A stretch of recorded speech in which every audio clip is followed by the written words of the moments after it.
জাতীয় নির্বাচনের আগে গণভোট, সংসদের দুই কক্ষে পিআর পদ্ধতিতে নির্বাচন সহ ৫ দফা দাবিতে রাজশাহীতে জামাত সহ সমমনা ৮ দলের সমাবেশ। কানায় কানায় পূর্ণ শহরের ঐতিহ্যবাহী মাদ্রাসা মাঠ। ব্যানার, ফেস্টুন, দলীয় প্রতীক আর স্লোগানে স্লোগানে মুখর চারপাশ।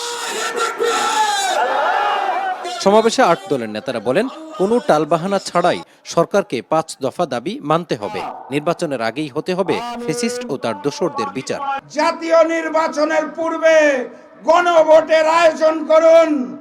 আওয়ামী লীগের মতোই ১৪ দল এবং জাতীয় পার্টির কার্যক্রম নিষিদ্ধ ঘোষণা করুন।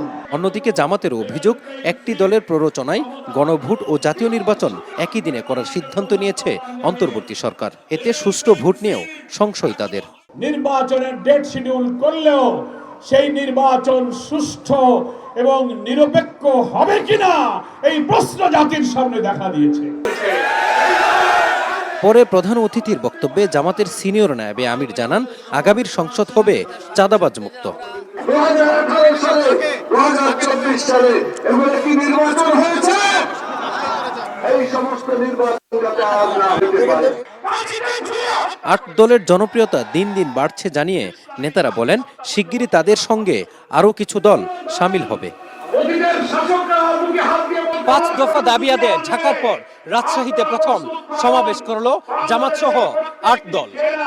দাবি আদায়ের পাশাপাশি বিভাগীয় সমাবেশের মাধ্যমে রাজনীতির মাঠে নিজেদের শক্তিরও জানান দিতে চায় দলগুলো। একই সাথে আগামী জাতীয় সংসদ নির্বাচনে সংখ্যাগরিষ্ঠতা অর্জন করে সরকারও গঠন করতে চায় তারা। রাজশাহীর মাদ্রাসা মাঠ থেকে মাজহারুল ইসলাম, স্টার নিউজ।